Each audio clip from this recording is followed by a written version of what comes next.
Welcome to SoulTalk from the holy city of Tzfat, and I'm broadcasting from Ascent, a great, beautiful Jewish youth hostel.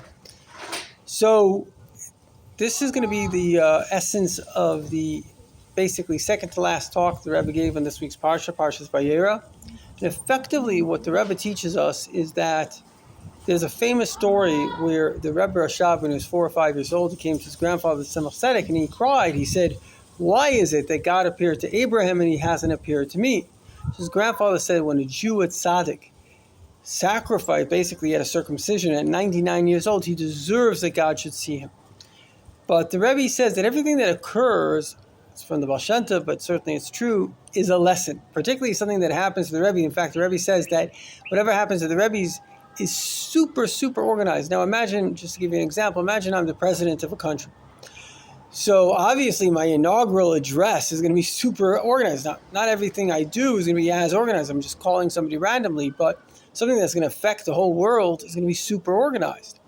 And certainly everything that God does through the holy tzaddikim who are the leaders of the world, this becomes the heritage of the Jewish people. This becomes the knowledge, the wisdom. Of course, this is the absolute precise message of God. So what's the message here? The message is that we can all be worthy of seeing God. And we should strive, and it should bother us that if we don't see God. And ultimately, this is the purpose of life. It's like the Magen David. The Magen David begins, it's like a triangle. We begin life from below. It says, Kel Deus Hashem, God is a God of opinions. And there's the way we see things from below. And that is that our reality is real and the world above us is kind of supernatural. But there's another reality. And it's the exact opposite. It's the way it's seen from above. That world is real. And our world, I don't know if you call it supernatural, but it's created. And I'll give you a very good example for this.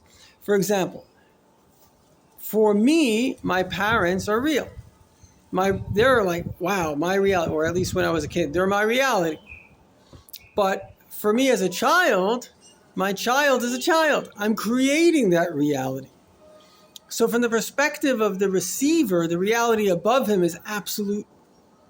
But from the perspective of the giver, the reality below him is created. You know, people have this interesting relationship with companies. Like, my boss, this company. The whole company, I'm friendly with people that own companies. Like, from their perspective, like I just spoke to a guy today that owns a company, he's got a lot of employees, so they must come in the company. And meanwhile, he's like busy, he learns Torah.